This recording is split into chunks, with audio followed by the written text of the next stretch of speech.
Produksi presentasi video. Materi belajar simulasi dan komunikasi digital. Dipresentasikan oleh Michael Hari Sondang Purba.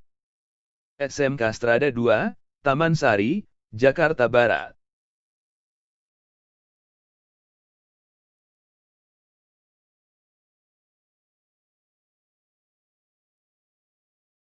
Kompetensi pengetahuan. 3.12. Merancang dokumen tahap praproduksi. Kompetensi keterampilan. 4.12. Membuat dokumen tahap praproduksi.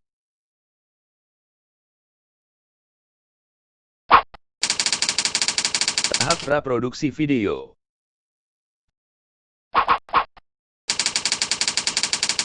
Manusia memiliki naluri untuk menyampaikan gagasan dalam bentuk visual.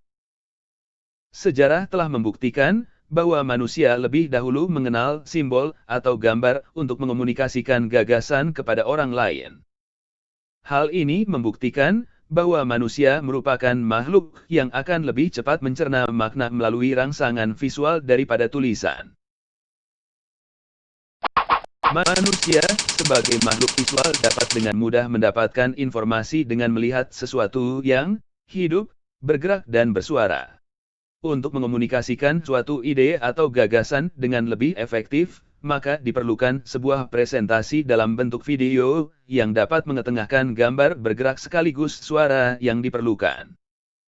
Pada awalnya, dulu, gerakan hanya dapat ditangkap dan diwujudkan kembali melalui pemutaran pita seluloid yang kita sebut film. Film yang pertama hanya berisi gambar bergerak tanpa suara. Dalam perkembangannya, film dapat juga menampung suara. Pita seluloid digantikan dengan pita magnetik yang mampu merekam gerakan dan suara. Perkembangan terakhir yang terjadi adalah penggantian pita magnetik dengan rekaman data digital. Rekaman gerak dan suara dalam bentuk data digital dapat dilakukan dengan mudah dan murah karena semakin berkembangnya perangkat jinjing atau gadget yang dilengkapi dengan lensa. Berbagi informasi kepada pihak lain merupakan kebutuhan manusia sebagai makhluk sosial, terutama setelah memasuki era informasi. Salah satu bentuk berbagi informasi adalah mengomunikasikan gagasan atau konsep. Dalam perkembangannya, mengomunikasikan gagasan atau konsep memiliki tujuan memasarkan produk. Bahkan, tujuan-tujuan yang tersirat lainnya sering bersembunyi di balik tujuan tersebut. Di antara para penggagas dan sedikit penyusun konsep, justru kemampuan mengomunikasikan ini menjadi salah satu kelemahan. Banyak para pembuat produk yang tidak mampu mengomunikasikan produknya dengan baik, atau tidak memiliki waktu banyak mengomunikasikan produknya dengan cara yang menjual. Bahkan banyak para penggagas yang tidak mengacuhkan kemampuan berkomunikasi. Salah satu tujuan presentasi video adalah membantu mengomunikasikan gagasan atau konsep melalui video sebagai media dengar pandang atau audiovisual. Gagasan berbentuk produk benda jadi atau konsep dalam bentuk layanan-layanan atau services atau cara kerja akan menjadi lebih mudah dikomunikasikan dalam bentuk-bentuk presentasi video. Manusia memiliki naluri untuk menyampaikan gagasan dalam bentuk visual. Sejarah telah membuktikan bahwa manusia lebih dahulu mengenal simbol atau gambar untuk mengomunikasikan gagasan kepada orang lain. Hal ini membuktikan bahwa manusia merupakan makhluk yang akan lebih cepat mencerna makna melalui rangsangan visual daripada tulisan. Penyampaian ide secara visual meliputi animasi 2D atau 2D atau 2 dimensi dan animasi 3D atau 3D atau 3 dimensi. Bentuk informasi 2 dimensi yang statis atau tidak bergerak disebut dengan infografik. Sedangkan bentuk informasi 2 dimensi yang dinamis, atau bergerak, berbentuk animasi teks dan gambar, disebut motion graphic. Perkembangan teknologi saat ini telah mengubah cara menyampaikan gagasan visual menjadi sangat menarik. Sebagai contoh adalah, visualisasi video iklan dengan teknik animasi. Animasi tiga dimensi merupakan teknik yang populer untuk memvisualkan gagasan atau informasi lainnya. Pada umumnya, animasi 3D dibuat untuk membuat film animasi cerita. Dalam kaitannya dengan simulasi visual dalam mata pelajaran simulasi dan komunikasi digital, animasi 3D difokuskan pada visualisasi objek. Gambar ini adalah hasil cuplikan gambar dari contoh video visual 3D tentang proses kerja kopling. Video tersebut mampu memvisualkan proses kerja mesin dengan bentuk visualisasi animasi. Konsep visual 3D berfungsi sebagai media untuk mengomunikasikan gagasan atau konsep dalam bentuk simulasi dalam format digital.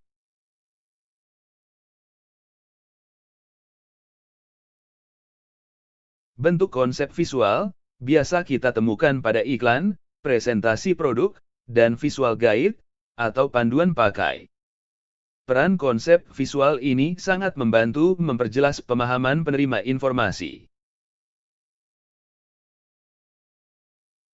Penerapan visual guide biasa ditemukan dalam pembuatan tutorial atau proses kerja suatu alat, dan bagaimana penggunaan serta perawatannya.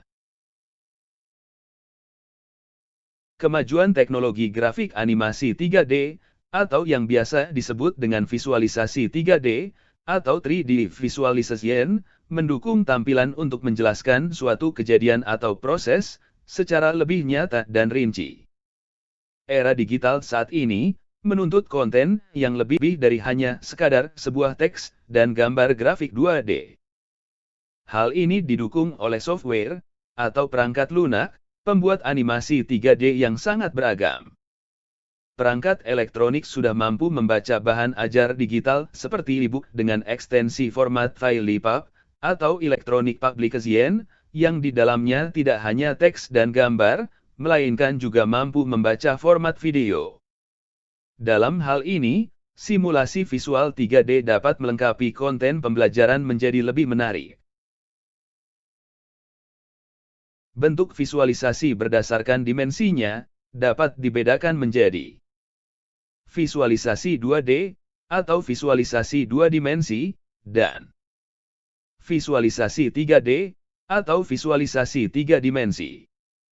Sedangkan bentuk visualisasi berdasarkan ada atau tidak ada gerakan dapat dibedakan menjadi visualisasi statis atau tak bergerak, dan visualisasi dinamis atau bergerak.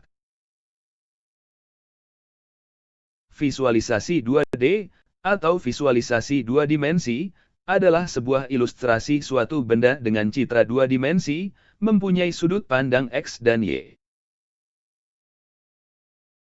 Sedangkan visualisasi 3D atau visualisasi 3 dimensi adalah sebuah ilustrasi suatu benda dengan citra 3 dimensi, mempunyai sudut pandang X, Y, dan Z. Tampilan visual dari visualisasi 3D lebih realis, dan dapat diberikan cerita sesuai dengan tiruan benda nyata. Visualisasi 3D biasanya berupa animasi yang menceritakan proses kerja. Visualisasi statis adalah visualisasi tak bergerak. Bentuk visual ini biasanya digunakan untuk infografis seperti poster, pamflet, 3D still image, dan flyer. Fungsi dari visualisasi statis adalah sebagai alat komunikasi dalam media cetak yang bersifat statis atau non-animasi.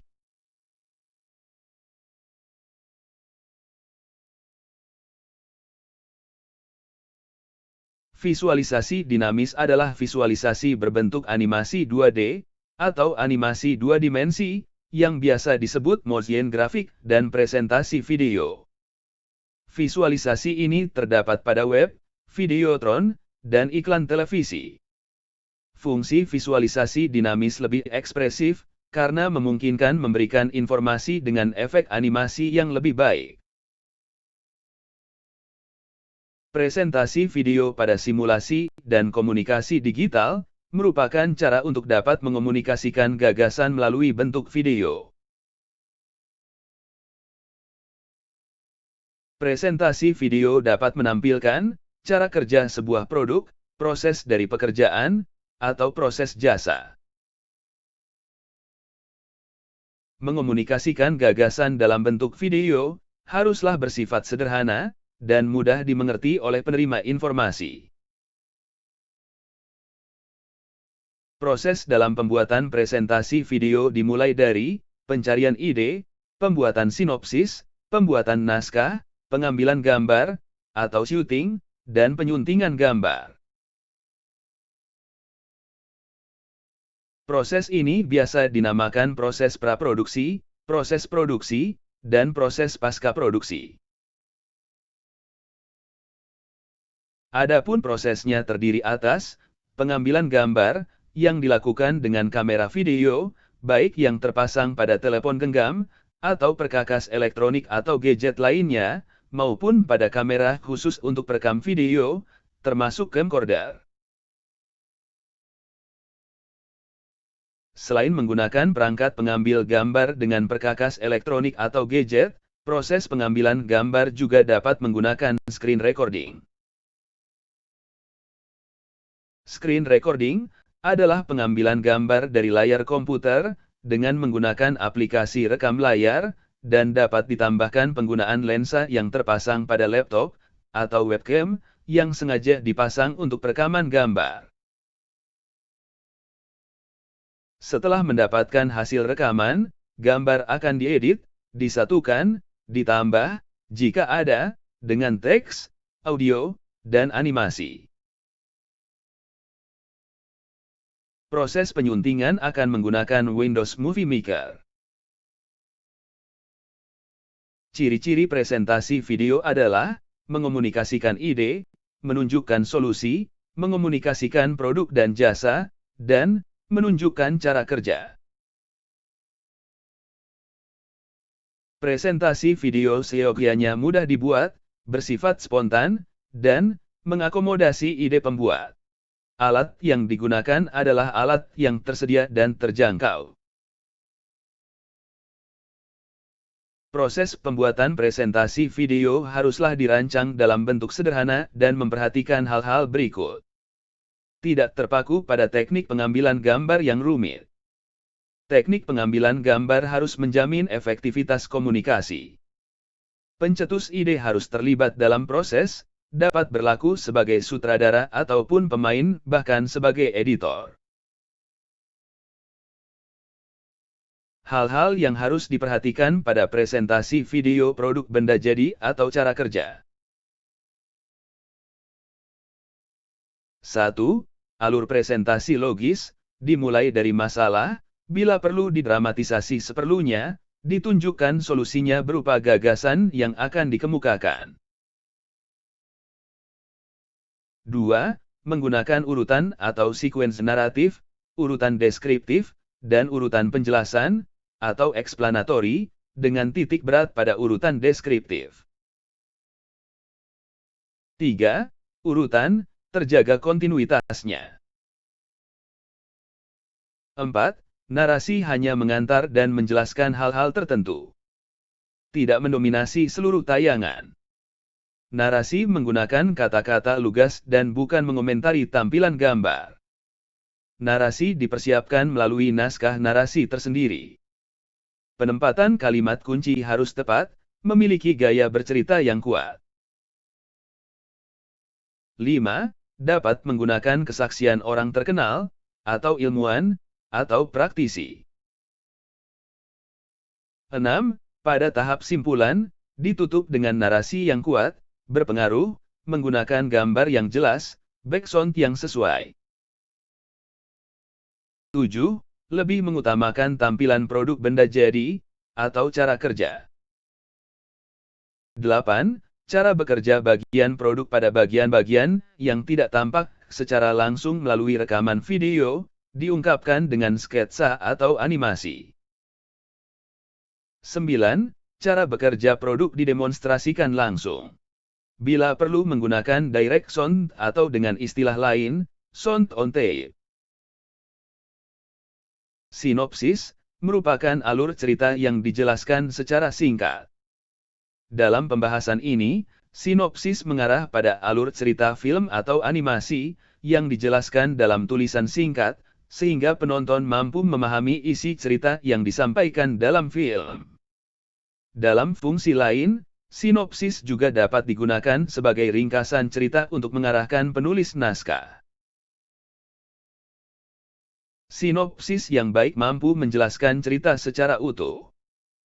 Dalam pembuatan sinopsis, keindahan gaya bahasa, penjelasan secara rinci kejadian dalam alur cerita, disusun dengan menggunakan bahasa yang lugas, sehingga tidak menimbulkan bias makna. Biasanya, sinopsis hanya dibuat 1 hingga 2 halaman saja. Untuk membuat sinopsis yang menarik, perlu adanya dramaturgi. Dramaturgi adalah alur emosi dalam sebuah cerita. Ada yang mengistilahkan dengan naik turunnya plot, atau naik turunnya alur cerita, atau naik turunnya sensasi dramatik dalam sebuah cerita. Naskah adalah suatu teks yang berisi gambaran yang akan terlihat di layar. Naskah dibuat agar seluruh pendukung dalam pembuatan video paham secara rinci dari presentasi yang akan disampaikan. Penulisan naskah dapat disederhanakan sesuai keperluan, sepanjang dimengerti oleh pendukung yang akan memproduksi dalam pembuatan video. Sebelum menulis naskah, seseorang harus memahami terlebih dahulu karakteristik media audiovisual. Karakteristik media audiovisual adalah sebagai berikut. 1. Media audiovisual lebih mengutamakan visual daripada suara, meskipun tidak bisa lepas dengan suara yang berperan melengkapi informasi atau pesan visual. 2. Informasi yang disampaikan dapat berupa gambar atau visual fakta, kejadian nyata, ataupun sebuah fiksi atau gagasan kreatif. 3. Melalui media televisi, program audiovisual dalam setiap kali siar atau tayang dapat ditonton oleh berjuta-juta orang dalam waktu yang sama. 4. Media audiovisual dianggap sebagai media komunikasi dan informasi yang paling efektif dibanding dengan media komunikasi dan informasi yang lain.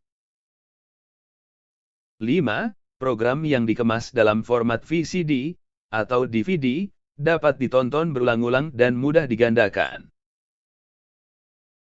6. Dampak program audiovisual cukup tinggi. Sebelum diedarkan atau disiarkan harus benar-benar tidak ada kesalahan informasi. Jika terjadi kesalahan dan terlanjur disebarkan atau disiarkan akan sulit untuk meralatnya. 7. Memproduksi program audiovisual memerlukan waktu yang relatif lama. Jenis naskah mencakup 1.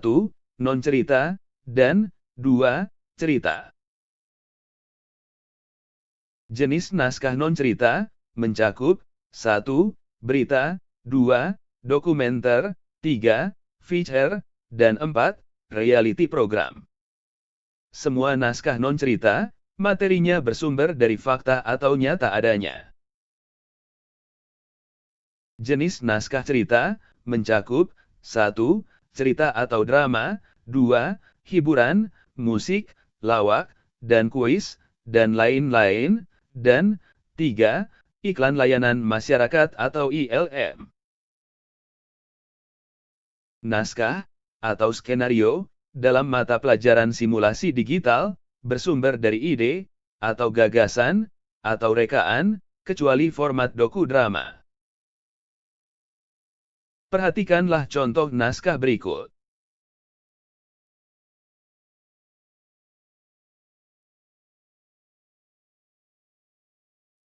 Interior, lorong tangga, siang. Penyaji atau presenter turun dari tangga, menuju tempat parkir motor. Penyaji atau presenter berkata, "Tanpa ini, akan sulit hadir tepat pada waktunya ke sekolah. Tapi bukan jam waker. Tanpa ini, perjalanan Jakarta-Bandung akan menjadi sangat lama. Tapi bukan jalan tol. Setiap perjalanan akan menjadi hal yang sangat menyiksa dan tidak nyaman. Eksterior, tempat parkir motor, siang. Penyaji atau presenter berkata, tanpa ini, kendaraan bermotor tidak akan berkembang seperti sekarang. Animasi opening atau pembuka. Eksterior, tempat parkir motor, siang. Penyaji atau presenter berkata, untuk menggerakkan kendaraan bermotor, diperlukan komponen yang menghubungkan putaran mesin ke roda penggerak. Nah, komponen ini dinamakan kopling. Dalam bahasa Belanda disebut kopling, atau dalam bahasa Inggris disebut clutch. Seperti contoh naskah di atas, pembuatan naskah mempunyai kaidah dasar dalam penulisannya, yaitu seperti berikut. Halaman pada naskah. 1. Naskah ditulis dengan menggunakan huruf Kurir New 12. 2. Kertas ukuran A4, yaitu 8,5 inci x 11 inci. 3. Batas atas dan batas bawah antara 0,5 inci sampai 1 inci. 4. Margin kiri 1,2 inci sampai 1,6 inci. 5. Margin kanan 0,5 inci sampai 1 inci. 6. Spasi 1. 7. Nomor halaman dicetak di kanan atas halaman. 8. Dengan format penulisan seperti di atas, rata-rata satu halaman akan menjadi 1 menit adegan. Scene heading akan menerangkan kepada pembaca naskah scene di mana scene yang bersangkutan bertempat. Penulisan scene heading selalu diawali dengan nomor scene, lalu interior, yang berarti di dalam ruangan, atau exterior, berarti di luar ruangan.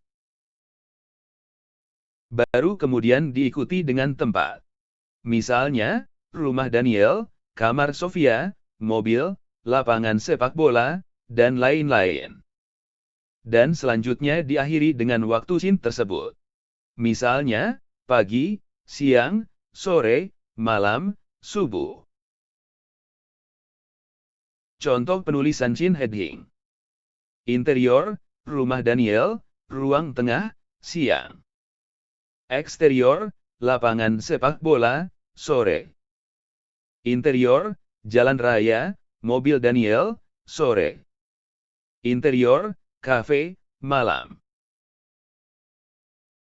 Breakdown naskah. Berdasar naskah yang sudah ada, perlu dilakukan kajian yang meliputi beberapa aspek. 1. Jumlah dan sifat karakter. 2. Jumlah dan jenis lingkungan, atau setting, atau environment. 3. Jumlah dan jenis properti, wardrobe, dan objek produk. 4. Peralatan yang diperlukan. Catatan untuk jumlah dan sifat karakter. Pada produksi animasi 3D atau 3 dimensi diperlukan sketsa berbagai sudut pandang setiap objek, atau karakter 3 dimensi, sebagai dasar melakukan pemodelan, termasuk perbandingan ciri fisik objek. Storyboard adalah sketsa gambar berbentuk thumbnail yang disusun berurutan sesuai dengan rangkaian jalan cerita. Melalui storyboard, seluruh pendukung produksi dapat melihat alur cerita dalam bentuk gambar. Dalam membuat storyboard, kita perlu menggunakan cara, seolah-olah membidik objek sesuai dengan gagasan yang akan disampaikan, dengan mempertimbangkan angle kamera atau pertimbangan sinematografis lainnya.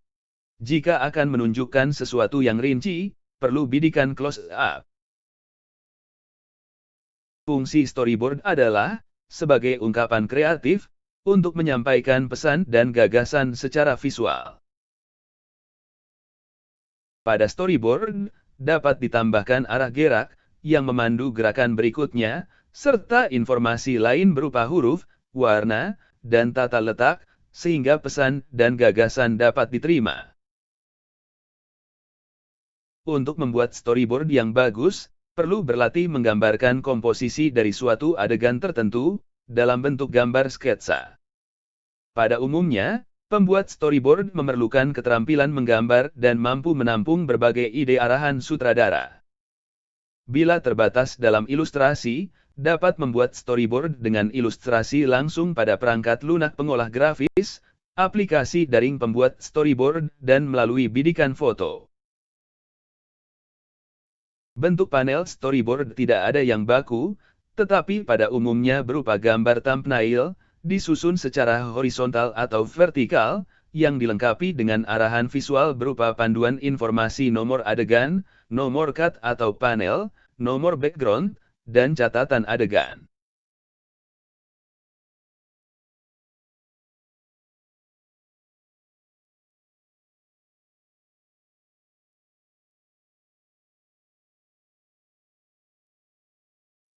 Keterangan arti singkatan dan istilah dalam panel storyboard.